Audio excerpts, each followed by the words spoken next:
الحمد لله وكفى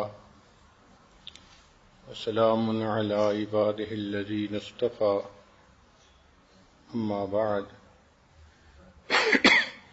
أعوذ بالله من الشيطان الرجيم بسم الله الرحمن الرحيم وإني لغفار لمن تاب وآمن وعمل صالحا ثم اهتدى سبحان ربك رب العزة عما يصفون وسلام على المرسلين والحمد لله رب العالمين اللهم صل على سيدنا محمد وعلى آل سيدنا محمد وبارك وسلم۔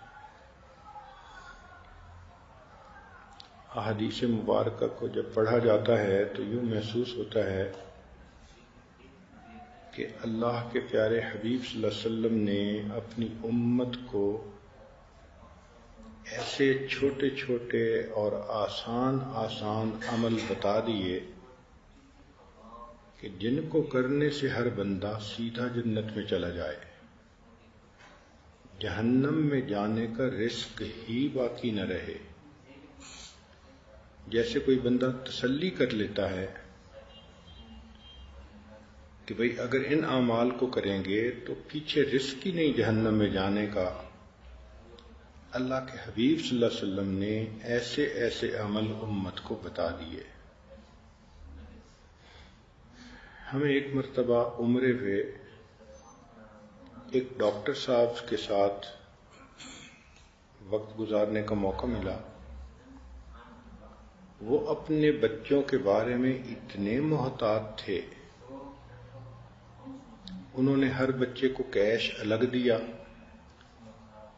بھائی ضرورت پڑ سکتی ہے، پھر ہر بچے کو ٹریولر چیک بھی بنوا کر دیے، اور ہر بچے کو انہوں نے سعودی کرنسی بھی دی کہ جی اگر بالفرض میرے بچے کو کہیں ضرورت پڑے تو اس کے پاس پیسے ہوں۔ یعنی سعودی کرنسی بھی دی، ڈالر بھی دیے، اور ٹریولر چیک بھی بنوا کر دیے۔ تو ان کی اس کیفیت کو دیکھ کر یہ بات سمجھ میں آئی کہ جس طرح ایک باپ کو اپنی اولاد سے محبت ہے اور وہ چاہتا ہے کہ میری اولاد کو کوئی تکلیف پیش ہی نہ آئے، کوئی بھی ضرورت ہو تو ان کے پاس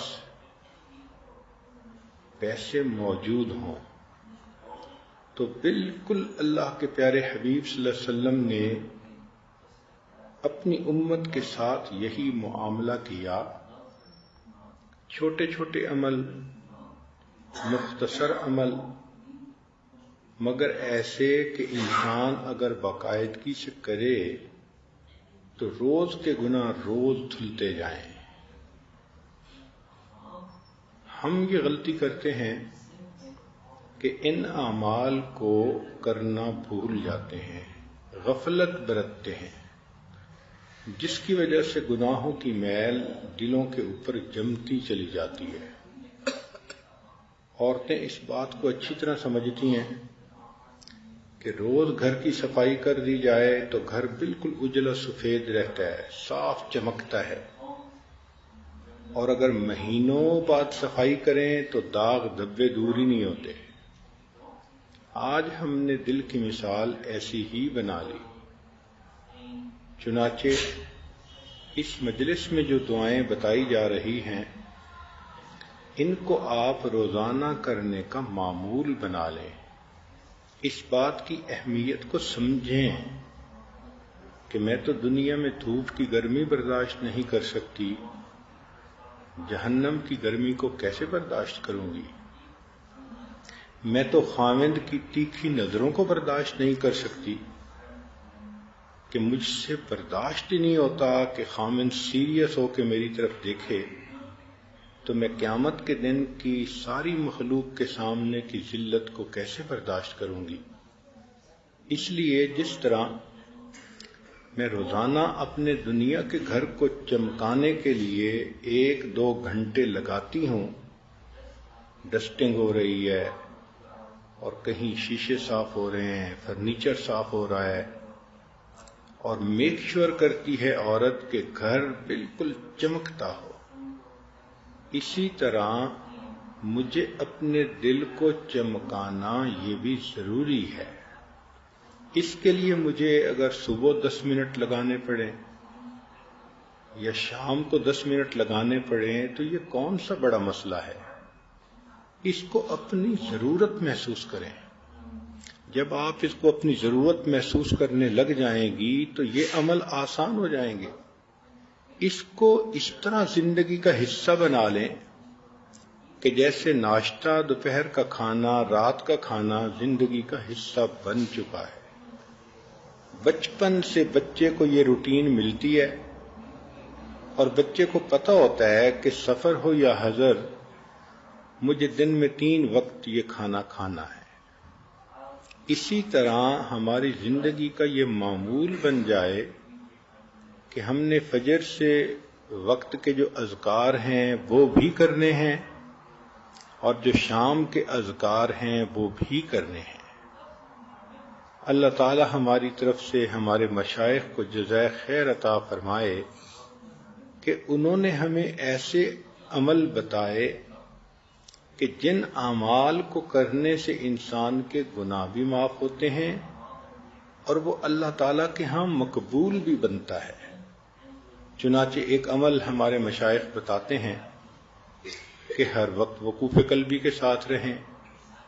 اب یہ عمل دیکھنے میں کہنے میں کتنا مختصر ہے. وقوف قلبی سے کیا مراد کہ دل کی توجہ اللہ کی طرف، دست بکار اور دل بیار، کہ انسان کے ہاتھ تو کام کاج میں مشغول مگر دل اللہ تعالیٰ کی یاد میں مشغول.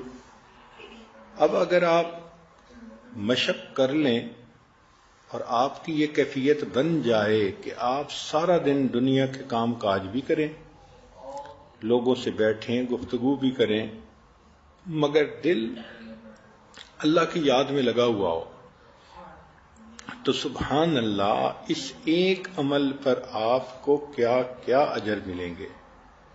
ذرا توجہ سے سنیے.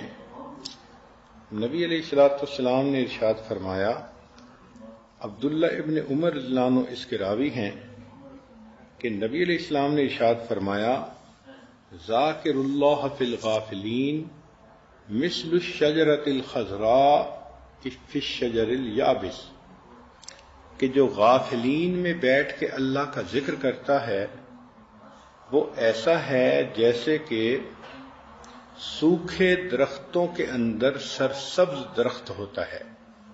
چونکہ غفلت عام ہے تو آج کے زمانے میں اس فضیلت کو پانا بھی بہت آسان ہے. آپ گھر میں ذکر کریں گی تو غافلین میں بیٹھ کے ذاکر ہونے کی فضیلت، رشتہ داروں کے گھر جائیں گی، کسی مجلس میں جائیں گی تو عام طور پہ آپ دیکھیں گی کہ غفلت ہی غفلت ہے، جس وجہ سے یہ اجر پانا اور بھی آسان ہو گیا. اب ذرا غور کیجئے کہ جو بندہ غافلین میں بیٹھ کے ذکر کرتا ہے تو حدیث پاک میں ہے کہ وہ ایسے ہے جیسے کہ اندھیرے گھر کا چراغ ہوتا ہے. مثل مصباح فی بیت مظلم. ذرا سنیے حدیث مبارکہ کے الفاظ کہ غافلین میں بیٹھ کے اللہ کا ذکر کرنے والا ایسے جیسے اندھیرے گھر کے اندر ایک چراغ ہوتا ہے. پھر حدیث پاک میں فرمایا کہ جو غافلین میں بیٹھ کے ذکر کرتا ہے بلکہ ذاکر اللہ فی السوق، جو بازار سے گزرتے ہوئے اللہ کا ذکر کرتا ہے، لہو بکل شعرۃ نور یوم القیامہ، قیامت کے دن اس کو بدن کے ہر بال کے بقدر اللہ نور عطا فرمائیں گے. سبحان اللہ، کیا اجر ہے انسان کو جو مل رہا ہے کہ جو وجود اللہ کا ذکر کرتا ہے غافلین میں، اللہ تعالیٰ فرماتے ہیں قیامت کے دن بدن کے ہر بال کے بقدر نور عطا فرمائیں گے. پھر اگلی بات وہ اور بھی زیادہ حیران کرنے والی کہ ذاکر اللہ فی الغافلین، جو ذکر کرتا ہے غافلین میں بیٹھ کے، یغفر لہ بعدد کل فصیح و اعجم، اس کو اللہ تعالی ہر انسان اور ہر حیوان کی تعداد کے برابر اجر عطا فرماتے ہیں. فصیح سے مراد بولنے والا انسان اور دوسرے سے مراد حیوان. اب ذرا ان کی تعداد کا اندازہ لگائیں کہ دنیا میں اس وقت کتنے انسان ہوں گے، بلینز میں ہوں گے، اور حیوان، اللہ اکبر. کیوں اس کو اس کے برابر اجر ملتا ہے؟ اس لیے کہ جو بندہ ذکر کرتا ہے اس کی وجہ سے قیامت ٹل جاتی ہے، اور چونکہ قیامت ٹل گئی تو انسان بھی محفوظ رہے، جانور بھی محفوظ رہے. اب سنیے اللہ رب العزت کی مہربانیاں کہ غافلین میں بیٹھ کے ذکر کرنے والے کو اللہ تعالی تمام دنیا کے انسانوں اور حیوانوں کے برابر اجر عطا فرماتے ہیں. اور پھر اس سے بھی بڑھ کر ایک عجیب بات کہی کہ ذاکر اللہ فی الغافلین، جو ذکر کرتا ہے غافلین میں بیٹھ کے، یریہ اللہ مقعدہ فی الجنہ وہو حی، کہ اللہ تعالی اس کو موت سے پہلے جنت میں اس کا گھر دکھا دیتے ہیں. اللہ اکبر کبیرہ. یہ کتنا بڑا اجر ہے کہ موت سے پہلے زندگی میں انسان اپنی جنت کا ٹھکانہ خود دیکھ لیتا ہے. اب بتائیے کہ یہ جو وقوف قلبی ہمیں مشائخ نے بتایا، اس ایک عمل پر یہ سارے اجر انسان کو نصیب ہو جاتے ہیں. اس اجر کو پڑھ کے تو جی چاہتا ہے کہ انسان زندگی میں ایک لمحہ بھی غافل نہ رہے. یوں اللہ رب العزت کی رحمتوں کو سمیٹے. چنانچہ جو بندہ اللہ رب العزت کے ذکر کے لیے اکٹھا ہوتا ہے تو وہ مجلس بھی اللہ کو پسندیدہ. ذرا غور کیجئے کہ ابو ہریرہ رضی اللہ تعالیٰ عنہ روایت کرتے ہیں، ان للہ ملائکۃ یطوفون فی الطرق یلتمسون اہل الذکر. اللہ تعالیٰ کے کچھ فرشتے ہیں، ان کی ڈیوٹی ہی یہی، کام ہی یہی کہ وہ ادھر ادھر پھرتے رہتے ہیں اور جہاں اللہ کا ذکر کرنے والے ملتے ہیں ان کو تلاش کرتے ہیں. فَإِذَا وَجَدُوا، جب وہ ان کو پا لیتے ہیں، قوم ایسے لوگوں کو، یذکرون اللہ، جو اللہ کا ذکر کرنے کے لیے اکٹھے ہوتے ہیں. جیسے آج یہ محفل کہ آپ اللہ کی بات سننے کے لیے اپنے گھروں سے چل کے آئیں. اب ایسے مجمع کو جب وہ ڈھونڈ لیتے ہیں، تنادوا حلموا الی حاجتکم، وہ پھر اعلان کرتے ہیں کہ آؤ، تمہیں جو چیز چاہیے تھی وہ یہاں موجود ہے. فیحفونہم بأجنحتہم الی السماء الدنیا، وہ ملائکہ اس مجمع کو گھیر لیتے ہیں، اپنے پروں سے ڈھانپ لیتے ہیں، حتیٰ کہ اس مجمع سے لے کے آسمان دنیا تک اکٹھے ہو جاتے ہیں. اتنی بھیڑ لگ جاتی ہے فرشتوں کی جو اس مجلس کے لوگوں سے محبت کے اظہار کے لیے اکٹھے ہوتے ہیں. قال، نبی علیہ السلام نے فرمایا کہ جب وہ مجلس ختم ہوتی ہے اور یہ فرشتے اللہ تعالیٰ کے حضور پہنچتے ہیں تو اب اللہ تعالیٰ کو یہ بندے اتنے پسند کہ اللہ تعالیٰ ان سے فرشتوں سے کارگزاری سنتے ہیں. اور جب آپ کو کہیں محبت ہو اور وہاں کی کوئی بات سنائے تو آپ پوری پوری ڈیٹیل سننا چاہیں گی. مثال کے طور پہ جس بچی کا نکاح ہوا، رخصتی نہیں ہوئی، اگر اس کی والدہ جائے اس کے سسرال کے گھر تو واپسی پہ وہ اپنی ماں سے صرف ایک بات نہیں سنتی، میں گئی تھی، انہوں نے کھانا کھلایا، میں واپس آ گئی. نہیں، کہے گی امی ذرا بتاؤ ساس نے کیا کیا، میرا سسر کیسا ہے، ہونے والا خاوند کیسا ہے، انہوں نے یہ کیا کیا. اب چونکہ محبت کا تعلق ہے تو اس کو کارگزاری کی تفصیل چاہیے، ایک ایک چیز کھول کھول کے پوچھے گی.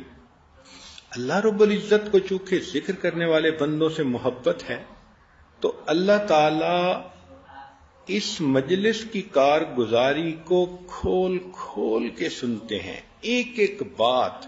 اب ذرا آگے حدیث پاک کے الفاظ سن لیجئے تو آپ کو پتہ چل جائے گا.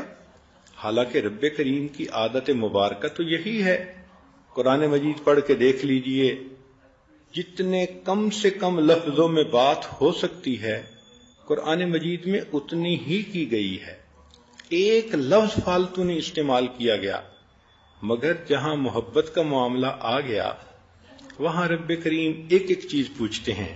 اب ذرا سنیے کہ یہ کارگزاری سنانے والے فرشتے جب جاتے ہیں فَيَسْأَلُهُمْ رَبُّهُمْ، پروردگار عالم ان فرشتوں سے پوچھتے ہیں وَهُوَ أَعْلَمُ بِهِمْ، حالانکہ وہ اللہ سب جانتے ہیں، وہ علیم ہے، مگر سننا چاہتے ہیں، مزہ آتا ہے. یوں سمجھیں، ما یقول عبادی، میرے بندوں نے کیا کہا، قال یقولون، فرشتے کہتے ہیں اللہ، یسبحونک ویکبرونک ویحمدونک ویمجدونک، وہ آپ کی تسبیح کر رہے تھے، تکبیر پڑھ رہے تھے، الحمد پڑھ رہے تھے اور آپ کی بزرگی بیان کرتے تھے. فیقول هل رعونی، اللہ پوچھتے ہیں اچھا وہ جو میری اتنی شان بیان کر رہے تھے انہوں نے مجھے دیکھا؟ اب دیکھیں تفصیل ہے نا، ورنہ تو بات ختم ہو جاتی، اچھا بھائی یہ کر رہے تھے اتنا اجر دے دو، بات ختم. مگر نہیں، محبت بات کو لمبا کرنا چاہتی ہے. یہاں پر ایک واقعہ سن لیجئے. امام غزالی رحمۃ اللہ علیہ فرماتے ہیں کہ میں نے خواب میں حضرت موسیٰ علیہ السلام کی زیارت کی تو میں نے پوچھا کہ حضرت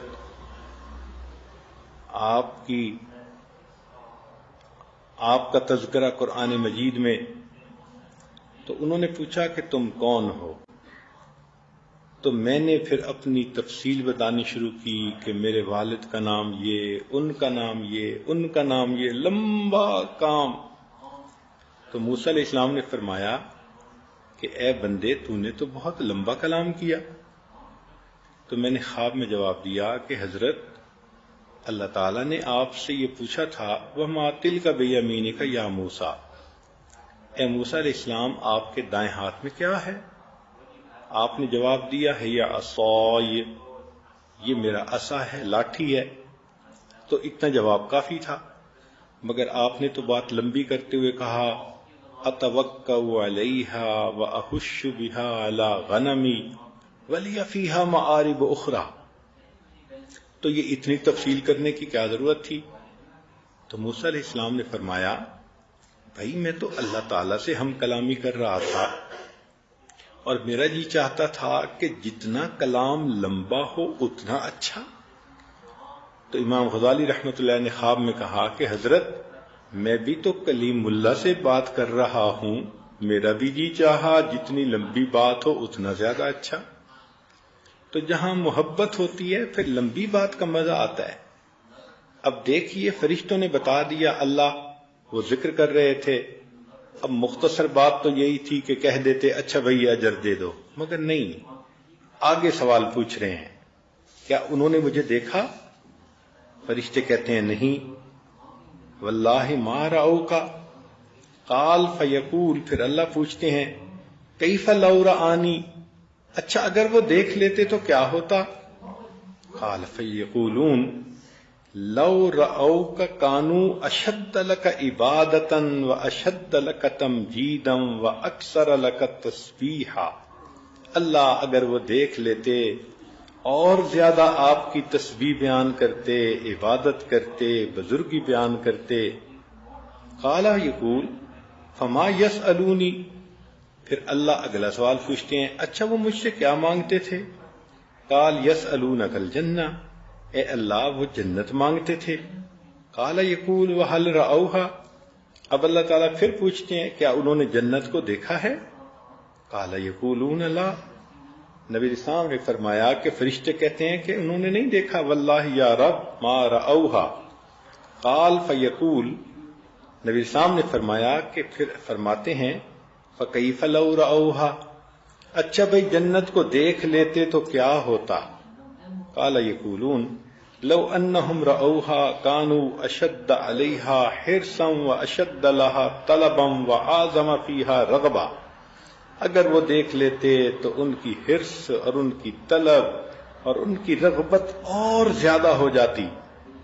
قال فمما یتعوذون، اچھا بھئی بتاؤ وہ کس چیز سے پناہ مانگ رہے تھے؟ قال یقولون من النار، فرشتے کہتے ہیں کہ اللہ جہنم سے پناہ مانگ رہے تھے۔ قال یقول فہل رأوہا، اچھا بھئی انہوں نے جہنم کو دیکھا؟ یقولون لا واللہ یا رب ما رأوہا، اللہ انہوں نے جہنم کو نہیں دیکھا۔ قال یقول فکیف لو رأوہا، سبحان اللہ، حدیث مبارکہ کا ایک ایک لفظ بتا رہا ہے کہ اللہ تعالیٰ کو یہ تذکرہ ہی اتنا اچھا لگتا ہے کہ بات لمبی سے لمبی کھول کھول کے بیان کی جا رہی ہے۔ پھر پوچھتے ہیں لو رأوہا کانوا اشد منہا فرارا و اشد لہا مخافتا، اگر وہ جہنم کو دیکھ لیتے تو جہنم سے ڈرتے اور دور ہونے کی اور کوشش کرتے۔ قال فیقول، پھر اللہ فرماتے ہیں فأشہدکم، میں تمہیں گواہ بنا رہا ہوں، انی قد غفرت لہم، کہ میں نے ان سب کی بخشش کر دی۔ سبحان اللہ، اللہ تعالیٰ ویسے بھی اعلان فرما سکتے تھے، وہ تو کائنات کے پروردگار ہیں، مگر یہ محبت ہے کہ اللہ ان تمام فرشتوں کو گواہ بنا کے کہہ رہے ہیں میرے فرشتوں تم گواہ رہنا قیامت کے دن میں نے ان تمام بندوں کے گناہوں کو معاف کر دیا۔ قال یقول ملک ممن الملائکہ، فرشتوں میں سے ایک فرشتہ کہتا ہے کہ فیہم فلان، اللہ ایک عورت تو ایسی تھی، لیس منہم انما جاء لحاجہ، وہ کوئی مجلس سننے کی نیت سے نہیں آئی تھی، اس کو تو گھر کی چابیاں چاہیے تھیں جو امی لے کے آ گئی تھی، تو وہ پیچھے سے چابیاں لینے آئی تھی اور وہ بھی وہیں موجود تھی۔ قال، اللہ فرماتے ہیں ہم الجلساء لا یشقا جلیسہم، یہ میری وہ بندیاں ہیں کہ ان کی مجلس میں بیٹھنے والا کوئی بھی بدبخت نہیں ہو سکتا، میں نے اس کی بھی مغفرت کر دی۔ سبحان اللہ، جو گاڑی پہ لانے والے ہیں ان کی بھی مغفرت، جو ساتھ آنے والے ہیں ان کی بھی مغفرت۔ تو اس سے پتہ چلتا ہے کہ ذکر کرنا اللہ رب العزت کو کتنا پسندیدہ ہے۔ سبحان اللہ۔ اب چھوٹے چھوٹے ایسے اعمال ہیں کہ جن کو کرنے میں کوئی وقت بھی نہیں لگتا، بہت مختصر، لیکن اس کا اجر نبی علیہ الصلوۃ والسلام نے بتلایا۔ چنانچہ حدیث مبارکہ میں فرمایا کہ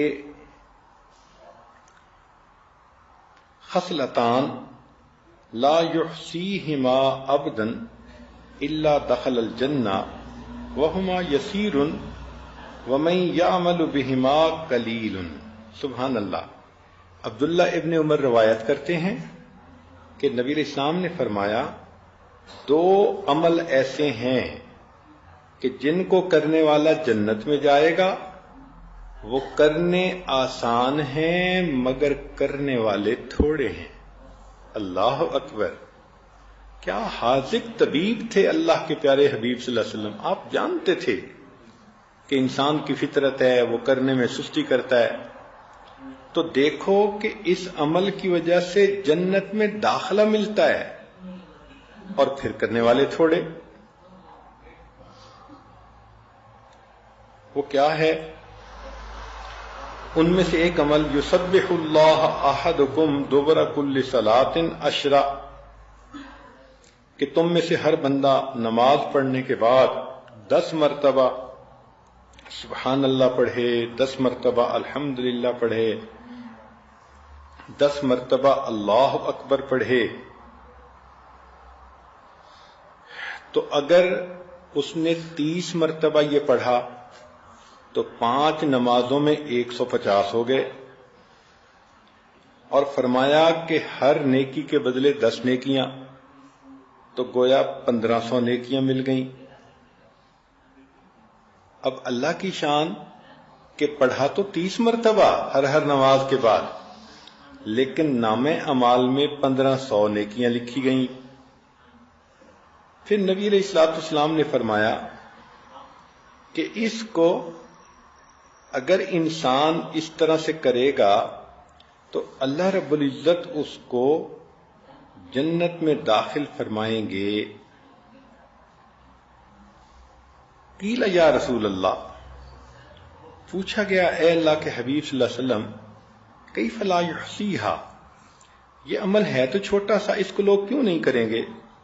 قال صلی اللہ علیہ وسلم، نبی علیہ السلام نے فرمایا کہ یاتی احدکم الشیطان وهو فی صلاتہ فیقول له اذکر کذا واذکر کذا ویاتیہ عند منامہ فینومہ، چنانچہ جب وہ نماز پڑھے گا تو شیطان آ کے کان میں پھونکے گا فلاں کام کرنا ہے، تو وہ اس کو پڑھے بغیر اٹھ جائے گا مصلی سے، اور جب نیند کا وقت آئے گا تو سونے سے پہلے اس کو پڑھنے کی بجائے اس کو نیند غالب کر دے گا۔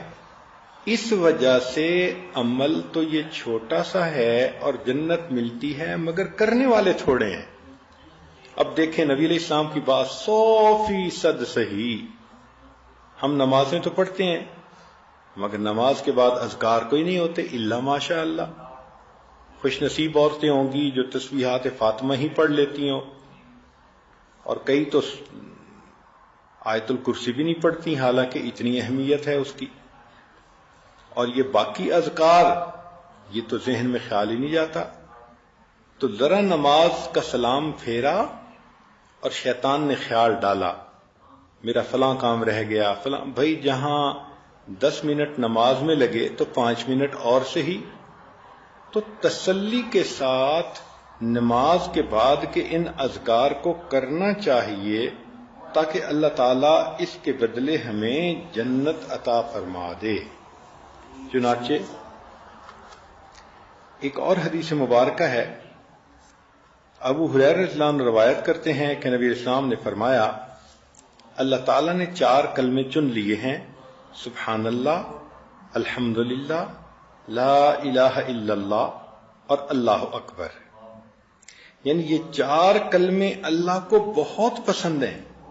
اب آپ ان 4 لفظوں کو یوں سمجھ لیجئے اپنی گفتگو کا حصہ بنا لیں، بات کرتے ہوئے سبحان اللہ، اللہ نے مجھ پر یہ مہربانی کر دی، سبحان اللہ میری بیٹی پاس ہو گئی، سبحان اللہ میرے بیٹے نے قرآن مجید پڑھ لیا، سبحان اللہ۔ تو سبحان اللہ کا لفظ اپنی گفتگو میں استعمال کرنا شروع کر دیں۔ پھر الحمدللہ کا لفظ بھی کریں کہ الحمدللہ آج میرا خامد بہت خوش تھا، الحمدللہ وقت پہ میں نے کھانا بنا لیا، سب لوگوں نے خوب مزے سے کھایا، الحمدللہ۔ تو الحمدللہ کا لفظ استعمال کریں۔ اسی طرح اللہ اکبر، جو بندہ بھی کوئی تعجب کی بات کرے تو سن کے کہیں اللہ اکبر، اچھا اللہ نے ایسے مہربانی کر دی۔ تو ان تمام الفاظ کو اپنی گفتگو کا حصہ بنا لیں، اس لیے کہ اللہ کو یہ تمام الفاظ بہت پسندیدہ ہیں، اللہ تعالیٰ اس کے پڑھنے والے کو یا استعمال کرنے والے کو بہت پسند فرماتے ہیں۔ چنانچہ نبی علیہ الصلوۃ والسلام نے ارشاد فرمایا کہ جو بندہ کلمہ پڑھتا ہے، ذرا توجہ سے سنیے گا بات، کہ جو بندہ اخلاص کے ساتھ کلمہ پڑھتا ہے، اذا قال العبد المسلم لا الہ الا اللہ خرقت السماوات حتی تقف بین یدی اللہ، آسمان کے دروازے کھل جاتے ہیں، پھٹ جاتا ہے آسمان، اور یہ کلمہ سیدھا اللہ تعالی کے حضور پہنچتا ہے۔ فیقول اسکنی، اللہ اس کلمے کو کہتے ہیں ٹھہر جا۔ فتقول، کلمہ کہتا ہے کیف اسکن ولم یغفر لقائلی، اللہ میں کیسے ٹھہروں کہ جس بندے نے مجھے پڑھا ابھی تک اس بندے کی مغفرت ہی نہیں ہوئی۔ فیقول، اللہ فرماتے ہیں ما اجریتک علی لسانہ الا وقد غفر لہ، میں نے تمہیں اس بندے کی زبان پہ جاری ہی اسی لیے کیا تھا کہ میں نے اس بندے کی مغفرت کرنی تھی۔ اللہ اکبر کبیرہ، لا الہ الا اللہ کے پڑھنے پر بندے کی مغفرت۔ اب ہمارے مشائخ اسباق دیتے ہوئے بتاتے ہیں کہ تحلیل کا سبق دن میں کم از کم 3000 مرتبہ کریں۔ اب جو عورت دن میں 3000 مرتبہ چلتے پھرتے زبان سے لا الہ الا اللہ، لا الہ الا اللہ، لا الہ الا اللہ پڑھتی رہے، تو بتائیں ہر دفعہ پڑھنے پر اگر کلمہ بخشش کی خوشخبری دلواتا ہے تو 3000 دفعہ پڑھنے والی کو کتنی خوشخبریاں ملیں گی؟ سبحان اللہ۔ اور کرنے والے تو ماشاءاللہ بہت کرتے ہیں۔ ہمارے ہی جماعت کے بعد مرد اور عورتیں 7000 مرتبہ کلمہ پڑھتے ہیں، 10000 مرتبہ کلمہ پڑھتے ہیں۔ ایک اللہ کی بندی تو ایسی ہے، فون کرتی ہے کہ حضرت میرے بیٹے بیٹیوں کی شادی ہو گئی، خامد بزنس پہ چلا جاتا ہے، میں گھر میں فارغ ہوتی ہوں، مجھے آپ اور عمل بتائیں۔ میں نے کہا بھئی 10000 مرتبہ کلمہ پڑھ لو۔ فون کر کے کہنے لگی حضرت اور بتائیں۔ میں نے کہا زیادہ کر لو۔ کتنا؟ میں نے کہا 20000 دفعہ۔ چنانچہ اس نے 20000 دفعہ کرنا شروع کیا۔ پھر چند دن بعد فون کیا، حضرت میرے پاس وقت ہوتا ہے، مجھے اور بتائیں۔ میں نے کہا بھئی 25000 مرتبہ۔ اس نے 25000 کرنا شروع کیا۔ پھر فون کیا کہ وقت ہوتا ہے۔ اللہ کی شان کے عام دنوں میں، رمضان کی بات نہیں، عام دنوں میں وہ اللہ کی بندی ہر روز 40000 مرتبہ کلمے کا ورد کرتی ہے۔ اب 40000 مرتبہ اگر زبان سے لا الہ الا اللہ نکلا ہوگا تو اس کی مغفرت یقینی نہیں ہوگی تو پھر کیا ہوگی؟ آج کتنی عورتیں ہیں کہ جن کی یہی کیفیت ہے کہ بچوں کی شادیاں ہو گئیں، وہ گھر میں ہوتی ہیں، فارغ بھی ہوتی ہیں، مگر زبان نہیں کھلتی، اللہ کا کلمہ زبان پہ جاری نہیں ہوتا، یا تو پتہ نہیں ہوتا، اور اگر پتہ ہوتا ہے تو غفلت ہوتی ہے۔ تو ہم تو اگر چاہیں تو دنیا میں ایسے عمل کر سکتے ہیں کہ مومن کا جنت میں جانا یقینی بن جائے۔ میں بار بار یہ بات عرض کر رہا ہوں کہ ایسی زندگی گزاریں کہ جہنم میں جانے کا رسک ہی نہ رہے پیچھے، ایسی زندگی ہو، ایسے اعمال ہوں، ایسی نیکیاں ہوں، اللہ کو اتنی پسندیدہ زندگی ہو کہ دنیا میں اللہ اس کو جنت کا گھر دکھا دے۔ میرے بندے، میں نے تیرے لیے مہمان نوازی کے لیے یہ جگہ تیار کر رکھی ہے۔ یہ ہوئی نا زندگی۔ چنانچہ ایک اور بھی عمل ہے کہ جو انسان اشہد اللہ الہ الا اللہ یہ پڑھتا ہے، ایک تو تھا نا لا الہ الا اللہ پڑھنا، اب یہ دوسری حدیث مبارکہ ہے کہ اذ قال العبد اشہد اللہ الہ الا اللہ، جب بندہ کہتا ہے کہ میں گواہی دیتا ہوں کہ اللہ کے سوا کوئی معبود نہیں، قال اللہ، اللہ فرماتے ہیں یا ملائکتی علم عبدی، اے میرے فرشتوں، میرے بندے نے معلوم کر لیا انہو لیس لہ رب غیری، کہ اس کا میرے سوا کوئی اور رب نہیں ہے۔ اشہدکم، دیکھیں اس نے میری ربوبیت کی گواہی دی، میں تمہیں گواہ بنا کے کہتا ہوں قد غفرت لہو، میں نے اس بندے کے گناہوں کو معاف کر دیا. حل جزاء الاحسان الا الاحسان، عدلے کا بدلہ. بندے نے گواہی دی کہ اللہ کے سوا کوئی معبود نہیں. اللہ فرشتوں کو گواہ بناتے ہیں کہ میرے فرشتوں، میں نے اس بندے کی مغفرت کر دی، تم میری اس بات کے اوپر گواہ رہنا. اور ایک حدیث مبارکہ میں معاذ بن جبل رضی اللہ عنہ فرماتے ہیں کہ نبی علیہ السلام نے فرمایا ما من نفس تموت، کوئی ایسا بندہ نہیں جو فوت ہو وہی تشہد اللہ الہ الا اللہ و انی رسول اللہ، اور وہ موت کے وقت کلمہ پڑھے کہ میں گواہی دیتا ہوں اللہ کے سوا کوئی معبود نہیں اور نبی علیہ السلام ان کے رسول ہیں. یرجع ذلک الی قلب موقن الا غفر اللہ لہ، تو اللہ تعالی صدق کے دل کے ساتھ اس گواہی پر اس بندے کے گناہوں کی، تمام زندگی کے گناہوں کی مغفرت فرما دیتے ہیں. تو جو بندہ زندگی میں بار بار کلمہ پڑھتا ہوگا تو موت کے وقت اسی کی زبان پہ کلمہ جاری ہوگا نا. نبی علیہ السلام نے فرمایا کما تعیشون تموتون، تم جس حال میں زندگی گزارو گے تمہیں اسی حال میں موت آئے گی. تو جو خاتون روزانہ 3000 5000 7000 دفعہ کلمہ پڑھ رہی ہے، یہ کیسے ممکن ہے کہ موت کے وقت اس کو پھر کلمہ یاد نہ آئے؟ کلمہ تو خود بخود اس کی زبان سے نکلے گا. سبحان اللہ. اب ایک حدیث پاک میں نبی علیہ الصلوۃ والسلام نے تیسرے کلمے کی تفصیل بتائی. ابو الدرداء رضی اللہ عنہ راوی ہیں کہ نبی علیہ السلام نے فرمایا قل سبحان اللہ والحمد للہ ولا الہ الا اللہ واللہ اکبر ولا حول ولا قوۃ الا باللہ، کہ تم یہ تیسرا کلمہ پڑھو. فإنہن الباقیات الصالحات، یہ باقی رہنے والی نیکیاں ہیں. وہن یحططن الخطایا، اور یہ ایسی نیکیاں ہیں کہ ان کے بدلے گناہ اس طرح مٹائے جاتے ہیں کما تحط الشجرۃ ورقھا، جس طرح کے خزاں کے موسم میں درخت کے پتے جھڑ جاتے ہیں. اب بتائیے، تیسرا کلمہ پڑھنے سے ایسے گناہ جھڑتے ہیں جیسے کہ پت جھڑ کے موسم میں درختوں کے پتے جھڑ جاتے ہیں. وَهُنَّ مِن كُنُوزِ الْجَنَّةِ، اور یہ جنت کے خزانوں میں سے ہے. سبحان اللہ. تو تیسرا کلمہ پڑھنا کون سا اتنا مشکل ہے؟ جو بندہ چاہے وہ بڑے آرام سے پڑھ سکتا ہے. اور ایک اور حدیث مبارکہ میں رافع رضی اللہ عنہ فرماتے ہیں کہ نبی علیہ الصلوۃ والسلام نے فرمایا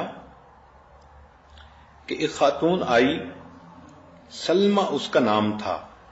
انہا قالت، وہ کہنے لگی یا رسول اللہ، اے اللہ کے حبیب صلی اللہ علیہ وسلم، اخبرنی بکلمات ولا تکثر علیہ، مجھے کچھ پڑھنے کو بتائیں مگر زیادہ نہ بتائیں، میں زیادہ نہیں پڑھ سکتی.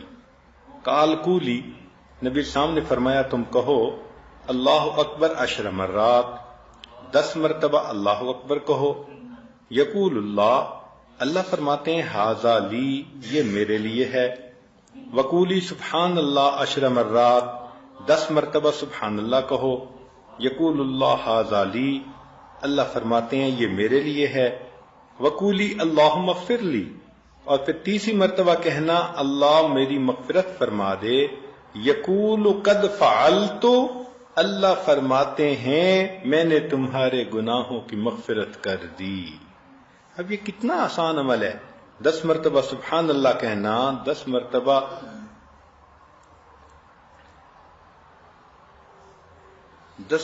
سبحان اللہ کہنا، 10 مرتبہ اللہ اکبر کہنا، اور 10 مرتبہ اللہم اغفر لی کہنا. اور مزے کی بات یہ کہ 10 مرتبہ جب تم کہو گی فتقولین 10 مرارا یقول قد فعلت، ہر مرتبہ تم اللہم اغفر لی کہو گے تو ہر مرتبہ اللہ فرمائیں گے میں نے تیری مغفرت کر دی. 10 مرتبہ کہیں گے. اللہ اکبر کبیرہ. اب سوچئے کہ یہ کیسے اذکار ہیں کہ جن کی وجہ سے انسان کے گناہ معاف ہوتے ہیں، اور اللہ تعالیٰ 10 مرتبہ کہتے ہیں کہ میں نے تمہارے گناہوں کی مغفرت کر دی، اور اگر 100 مرتبہ سبحان اللہ پڑھ لے تو 1000 نیکیاں لکھی جاتی ہیں، 1000 گناہ معاف ہوتے ہیں۔ سعد رضی اللہ عنہ نے روایت کی کہ نبی علیہ السلام نے فرمایا جو شخص ہر روز 100 مرتبہ سبحان اللہ پڑھے تو اللہ تعالیٰ 1000 نیکیاں لکھوا دیتے ہیں اور 1000 گناہوں کو اللہ تعالیٰ معاف فرما دیتے ہیں۔ اسی طرح فجر کی نماز کے بعد اگر 100 مرتبہ سبحان اللہ پڑھ لے اور 100 مرتبہ لا الہ الا اللہ پڑھ لے تو حدیث مبارکہ میں ہے، ابو ہریرہ رضی اللہ عنہ نے روایت کیا کہ غفرت لہو ذنوبہ ولو کانت مثل زبد البحر، کہ جو 100 مرتبہ سبحان اللہ اور 100 مرتبہ لا الہ الا اللہ فجر کے بعد پڑھے، اللہ اس کے گناہ کو معاف کر دیتے ہیں اگرچہ وہ سمندر کی جھاگ کے برابر کیوں نہ ہوں۔ اب بتائیں کہ اتنی مختصر سی تسبیح ہے، لیکن اس کے کرنے سے اللہ تعالیٰ اتنے گناہوں کو معاف کر دیتے ہیں اگرچہ وہ سمندر کی جھاگ کے برابر کیوں نہ ہوں۔ اللہ اکبر کبیرہ۔ اب ایک حدیث مبارکہ میں تسبیحات فاطمہ کے بارے میں آتا ہے۔ تسبیحات فاطمہ کہتے ہیں نماز کے بعد 33 مرتبہ سبحان اللہ، 33 مرتبہ الحمدللہ اور 34 مرتبہ 33 مرتبہ اللہ اکبر، اور 100 کو پورا کرنے کے لیے 1 مرتبہ لا الہ الا اللہ وحدہ لا شریک لہ لہ الملک ولہ الحمد وہو علی کل شیء قدیر یہ پڑھ لے۔ اس حدیث مبارکہ میں ایسے ہے تو فرماتے ہیں کہ اس کے گناہوں کی مغفرت کر دی جائے گی، وَإِن كَانَتْ مِثْلَ زَبَدِ الْبَحْرِ، اگرچہ وہ گناہ سمندر کی جھاگ کے برابر کیوں نہ ہوں۔ تو تسبیحات فاطمہ کا پورا معمول ہو اور اس کو کیے بغیر آپ مصلی سے مت اٹھا کریں، پھر دیکھیے اللہ تعالیٰ کیسے مہربانی فرماتے ہیں۔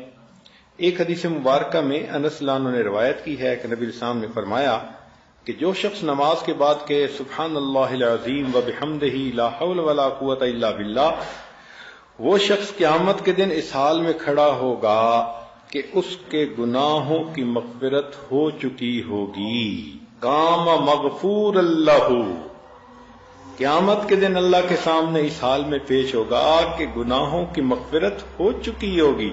اب جس بندے کے گناہوں کی مغفرت ہو چکی وہ تو سیدھا جنتی۔ تو ایسے عمل کریں کہ قیامت کے دن جہنم میں جانے والا رزق ہی نہ رہے۔ اور یہ چیز حدیث مبارکہ کی جو دعائیں ہیں ان پر عمل کرنے سے انسان کو حاصل ہو سکتی ہے۔ چنانچہ استغفار پڑھنا ہر نماز کے بعد اللہ کو یہ بھی پسند۔ حدیث پاک میں ہے من قال دبر کل صلاۃ استغفر اللہ واتوب الیہ، ہر نماز کے بعد جو یہ کہے استغفر اللہ واتوب الیہ غفر لہ وان کان فر من الزحف، اللہ بخشش کر دیتے ہیں اگرچہ وہ میدان جہاد سے بھاگا ہوا ہی کیوں نہ ہو۔ یعنی اتنا بڑا گناہ کہ میدان جہاد سے بندہ بھاگ جائے، فرماتے ہیں کہ نماز کے بعد استغفار پڑھ لے اللہ اس کے بھی گناہ کو معاف فرما دیتے ہیں۔ سبحان اللہ، کتنی اللہ رب العزت کی رحمت ہے اور کتنی مہربانی ہے کہ سمندر کی جھاگ کے برابر گناہ معاف۔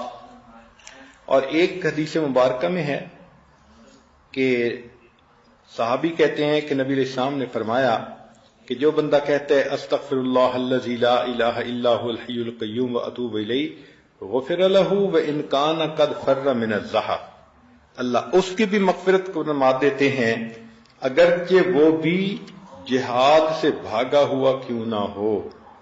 اور ایک حدیث مبارکہ میں ہے کہ جو بندہ یہ کہتا ہے لا الہ الا اللہ واللہ اکبر ولا حول ولا قوت الا باللہ الا کفرت عنہ خطایاہ، مگر یہ کہ اس کے گناہ معاف ہو جاتے ہیں، ولو کانت مثل زبد البحر، اگرچہ وہ گناہ سمندر کی جھاگ کے برابر کیوں نہ ہوں۔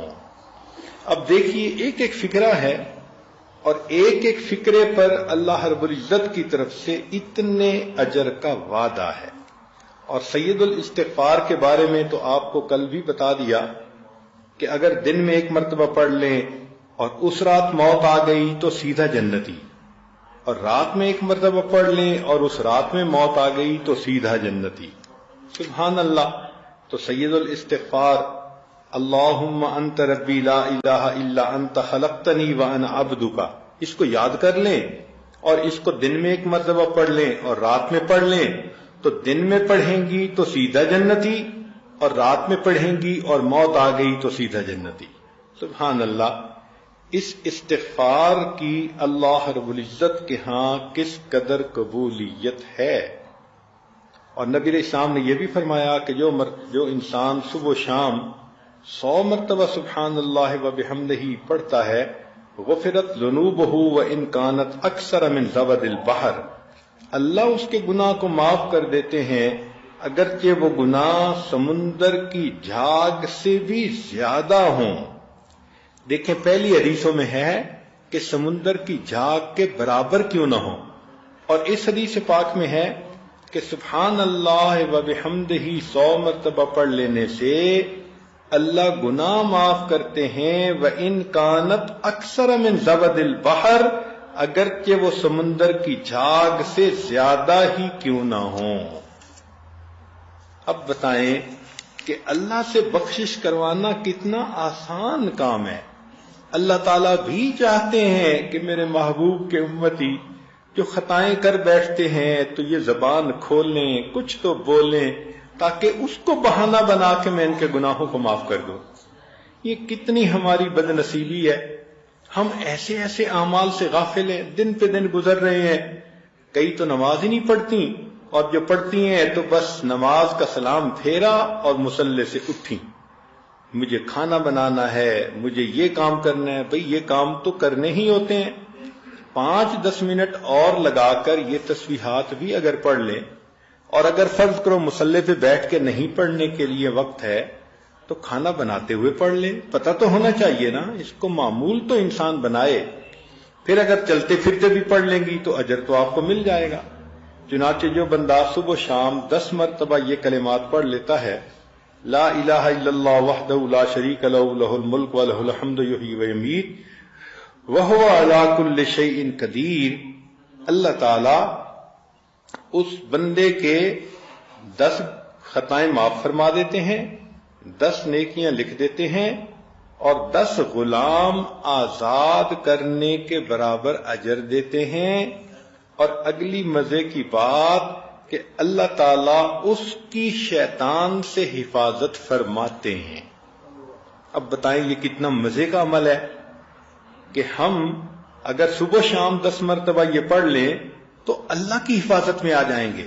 شیطان بدبخت ہم سے کوئی ایسا گناہ نہیں کروا سکے گا کہ وہ ہمیں اللہ سے دور کر دے، اللہ کی حفاظت ہوگی۔ اب دیکھیں آپ چاہتی ہیں کہ اللہ تعالیٰ کی میرے اوپر حفاظت ہو، تو 10 مرتبہ یہ کلمات پڑھنے سے اللہ کی حفاظت میں آ جائیں گی، اللہ تعالیٰ شیطان بدبخت سے محفوظ فرمائیں گے۔ یہ اللہ رب العزت کا کتنا بڑا کرم اور کتنا بڑا احسان ہے۔ اب ذرا اور باتیں سن لیجئے۔ سبحان اللہ سبحان اللہ۔ نبی علیہ السلام نے ارشاد فرمایا کہ جو بندہ صبح اور شام یہ کلمہ پڑھ لے، یہ فقرہ پڑھ لے، ربی اللہ لا اشرک بہ شیئا واشہد ان لا الہ الا اللہ، تو اللہ تعالیٰ اس کے پچھلے سب گناہوں کی مغفرت فرما دیتے ہیں۔ اب صبح شام یہ فقرہ پڑھنا کتنا مشکل ہے بھائی، ربی اللہ لا اشرک بہ شیئا واشہد ان لا الہ الا اللہ، اتنا سا فقرہ پڑھنے پر اللہ تعالیٰ گناہوں کو معاف فرما دیتے ہیں۔ اور دوسری حدیث میں ہے کہ جو شخص صبح شام یہ پڑھ لے، اللہم انی اصبحت اشہدک و اشہد حملۃ عرشک و ملائکتک وجمیع خلقک انک انت اللہ لا الہ الا انت وان محمدا عبدک ورسولک۔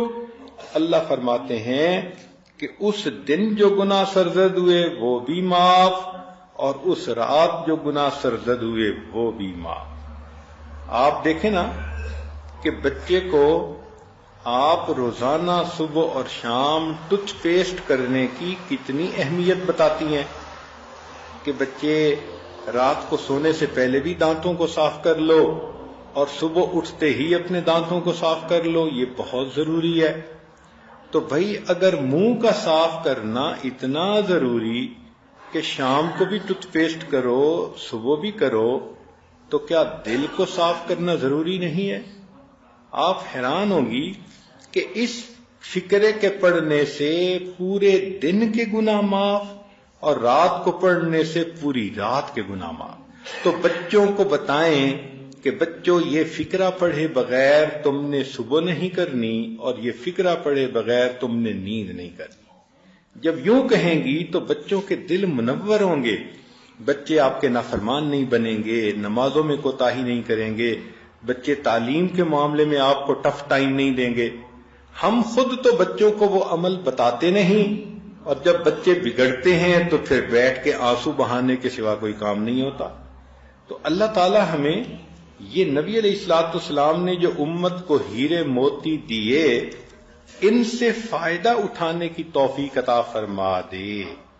چنانچہ نبی علیہ الصلوۃ والسلام نے ایک اور بات فرمائی کہ جو شخص 3 مرتبہ یہ کلمہ پڑھے فجر کے بعد اور عصر کے بعد 3 مرات 3 مرتبہ، استغفر اللہ الذی لا الہ الا هو الحی القیوم واتوب الیہ، کفرت عنہ ذنوبہ وان کان مثل زبد البحر، اللہ اس کے گناہ کو معاف کر دیتے ہیں اگرچہ وہ سمندر کی جھاگ کے برابر کیوں نہ ہوں۔